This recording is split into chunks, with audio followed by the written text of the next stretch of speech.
In the build-up to last night's game, the Celtics boasted an impressive 27-game winning streak on their home court. The Garden has been a fortress for them, maintaining a flawless 20-0 record this season. But this wasn't just any ordinary game. It was a clash against the defending champions, the Denver Nuggets, in one of their highly anticipated two matchups of the year. Many viewed this showdown as a sneak peek into the potential 2024 NBA Finals, and the game lived up to the immense hype. The action kicked off with a captivating battle between the big men. Porzingis, the focal point of the Celtics' opening play, showcased his dominance in the middle, making it challenging for the opposition to contain him. On the Nuggets side, Jokic, employing a similar strategy, sought contact to gain an advantage. The game saw intense back-and-forth plays, with Porzingis shining from beyond the arc. His versatility allowed him to play various offensive roles, whether curling off screens like a wing or engaging in a dynamic two-man game. A notable sequence unfolded as Tatum drew defensive attention, leaving Porzingis open on the wing. The result? 4 consecutive successful attempts, contributing to Boston's first 11 points. Porzingis' ability to seamlessly transition between positions on offense made him a constant threat, whether popping out for a shot or rolling to the basket. The Celtics-Nuggets matchup proved to be a thrilling encounter, living up to the expectations set for a potential NBA Finals preview. When it comes to Jokic's performance on the other end of the court, he was relentless in terrorizing Porzingis in the low post. With a few dribbles, he methodically worked his way to the middle, executing a one-leg push shot over his left shoulder. In the next play, despite a potential carry that went unnoticed by the refs, Jokic attacked the middle again, spinning over his left shoulder and leaving Porzingis struggling to defend. The Celtics opted for single coverage against Jokic, employing the strategy of making him a scorer, but he proved unstoppable, especially with his impeccable fall-away jumper. Even with a packed paint, Jokic continued to excel, showcasing his offensive abilities. When Horford checked in, taking on the perimeter matchup against Joker with Porzingis in the dunker spot, he consistently attacked the middle, cleverly dropping off passes to Aaron Gordon when help defense arrived. Despite a rare miss by Gordon on one occasion, Jokic resumed overpowering Porzingis in the low post, showcasing physical dominance and finding creative angles to finish. While isolations were the least of Jokic's concern, the true highlight of Denver's offense lay in their twin actions. Whether initiating plays with Jamal Murray or setting up opportunities for MPJ, Jokic displayed versatility. Even when Derek White blocked the 6'10 sniper's moving three, Jokic secured a second chance for Denver. Another player Jokic effectively ran the two-man game with was Reggie Jackson, who demonstrated his scoring prowess off the bench. Jackson's ability to create shots, especially in high pick-and-roll situations against the Celtics' zone defense, added a valuable dimension to Denver's offense. In situations where initial actions didn't create advantages, Jokic took matters into his own hands.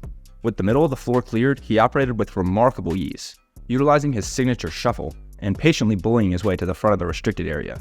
Even when Porzingis attempted to offer resistance in the paint, Jokic showcased his playmaking skills with a remarkable backward pass to an open shooter. Though the opportunity wasn't capitalized on, Jokic quite literally got whatever he wanted in one-on-one situations, making a significant impact on the game. The most significant game changer in the early stages of this matchup was the stark contrast in three-point shooting efficiency. Boston was ablaze from beyond the arc, hitting 6 of 12 attempts in the first quarter, while Denver struggled to match that intensity. Despite the considerable difference, the Nuggets managed to stay competitive, and after the first 12 minutes, the game remained a tight one-point contest. Jokic's absence in the second quarter, as he rested from his first quarter exploits, led to a strategic rotation by the Nuggets. Jamal Murray took charge on the floor with a defensively focused lineup, reminiscent of last year's playoffs. Murray showcased his offensive prowess, starting with a high ball screen that he rejected, exploding left for a three-pointer. Matched up against the smaller Peyton Pritchard in the post, Murray spun into a beautiful one-leg jumper. Even with Jokic back on the court, Murray remained the focal point of Denver's attack. The twin game was executed seamlessly, with Brown's defensive choices impacting the outcome. Murray skillfully exploited the defensive lapses, scoring 15 points on 6 of 9 shooting in this stretch, while the Nuggets as a team managed only 24 points. A standout defensive moment came from Peyton Watson, contributing a crucial block and transitioning into a three-pointer.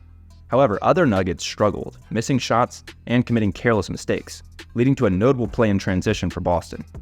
Shifting focus to Tatum, he ignited the quarter with a three-pointer off a high ball screen. His evolution as a playmaker was evident in his decision-making, creating opportunities for teammates and facilitating ball movement. Tatum's versatility was showcased in the mid-post, effortlessly maneuvering around Watson for a basket through contact, earning a trip to the free throw line. In summary, the first half was marked by Boston's three-point prowess, Murray's offensive brilliance, and Tatum's multifaceted impact on the game. Despite some successful elements, Interestingly, the Celtics struggled with their shooting in the second quarter. Following a sharp shooting first quarter, they managed only 4 of 14 from 3 and 11 of 27 from the field. Typically, such shooting numbers hinder offensive production, but the Celtics excelled by dominating the possession game. Brown secured a high-quality corner 3, and even when he missed, Chris kept it alive by tipping it out to Tatum, who swiftly passed it to White for a second chance jumper. Another instance involved White missing a 3, with Tatum grabbing the rebound and quickly distributing it to Brown, capitalizing on a disoriented defense and finding a clear path to the rim. Despite their poor shooting, the Celtics secured second chances, picked up offensive rebounds, and didn't commit a single turnover in the quarter, resulting in an incredibly efficient offense that won them the quarter and gave them a 6-point lead heading into the break. Moving on to the third quarter, a noticeable shift occurred with Denver's defense taking center stage. In a play where the Nuggets switched on a ball screen, Porzingis found himself with a mismatch in the post. But Denver's defense executed a perfect rotation, with Jokic ready to pick up White and Gordon closing out to the corner from the paint, neutralizing any potential numbers advantage. The Celtics were forced into isolation plays. During this stretch, the Nuggets displayed a locked-in defense, especially in semi-transition. Jokic found himself cross-matched with Tatum, and Porter aggressively helped to prevent any easy blow-by, creating a defensive alignment that felt like a zone. The rotations were flawless, and every player moved in unison. Even when the Celtics managed to create an advantage, the Nuggets erased it effectively. Tatum drew 2 defenders and hit Porzingis on a slip, creating a 4-on-3 opportunity. But the best option, a pass to Brown on the weak side, was missed. Instead, the ball went strong side, allowing KCP to recover and run Holiday off the line. Despite the Celtics' attempts to exploit advantages, the Nuggets' defense remained solid, showcasing perfect rotations and effective paint defense to prevent easy buckets. It became evident that the Nuggets placed a high priority on dominating the paint over anything else. Jokic played the ball screen in a deep drop coverage, opting not to switch with KCP shadowing the drive to keep Holiday open. Tatum attempted a tough finish, showcasing the Nuggets' commitment to interior defense. But despite challenges, the Nuggets maintained their stellar performance, reflecting their status as the team with the best record in basketball. They effectively punished Denver's aggressive helping by moving the ball and making smart reads, creating opportunities for quality possessions.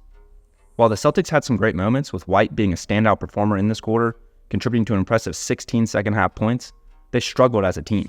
Creating quality three-point opportunities against Denver's paint-focused defense, they just couldn't capitalize on. The Nuggets' strategy of packing the paint limited offensive rebounds, disrupting the Celtics' reliance on the possession game. On the defensive end, Jokic replicated his dominant start, showcasing his scoring versatility. Whether facing Porzingis in single coverage or exploiting matchups against Horford and Holiday, Jokic continued to make an impact. When Horford checked in, Jokic spent significant time operating in open space, utilizing his shooting and dribbling skills. The Celtics finally committed to a double team, but Jokic's playmaking ability allowed him to find open shooters. Despite missing a shot or two, Jokic displayed his offensive prowess, beating defenders off the dribble and making clever passes for easy buckets. As the score reached 99-98, the game took an unexpected turn into chaos. The teams traded unconventional shots, offensive rebounds, and blocks, creating an intense and unpredictable finish. The Nuggets eventually secured the win, relying on their superstar duo's impressive performance. Despite Denver shooting only 26% from 3, Jokic and Murray combined for 69 points, on 67% shooting, highlighting their effectiveness. On the other side, Brown and Tatum struggled from beyond the arc, contributing to the Celtics falling short. The close final score showcased the elite level of both teams, leaving fans wondering if they just witnessed a preview of the NBA Finals. If you enjoyed this video, please give it a like and subscribe, and I'll see you in the next one.